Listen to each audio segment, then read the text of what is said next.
Shane, a whole bunch of activity going on over at U.S. Immigration and Citizenship Services. I know there's a lot of activity in regards to hybrid cloud, multi-cloud implementation, SOC consolidation, assessments, et cetera. Give us a state of the state as to what's going on over there these days. Way too much. Good afternoon, everyone. I'm happy to be here. And it is truly nice to be part of an actual cybersecurity panel as opposed to some cloud thing. So that's really great.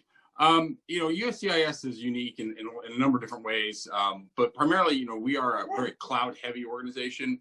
We started in cloud probably 10 years ago. At this point, we're 80, maybe even 85% cloud-based. That alone itself has driven a number of initiatives. And so when I stepped into the role of CISO, almost 2 years ago, coming up on 2 years, we also at about that same time recognized some significant changes in our threat landscape. And realized we had to retool our entire program from the ground up. And so we did that. We reissued it. We created a brand new cyber initiative, an enhanced cybersecurity strategy, got that approved by senior leadership all the way up to the department, and really began focusing first and heavily on ending our compliance mindset, moving towards a very heavy risk-based model. We were well on our way already, but we really had some elements that were left over for kind of like an old school approach to security. We also began focusing heavy on data. As an agency, you know, we're not the biggest federal agency on the planet, but at the same time, we still managed to generate 7 terabytes worth of log data a day. Clearly, the data is critical for us.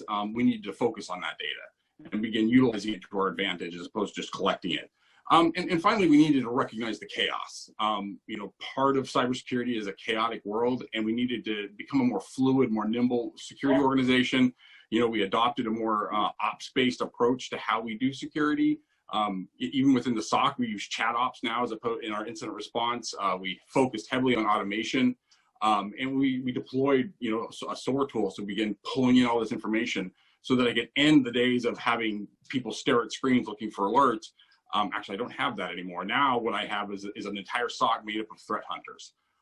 Because that's really where the future is. And so moving and modernizing all those aspects of the security program has really been my focus and has continued to be my focus, and then a number of initiatives along that front.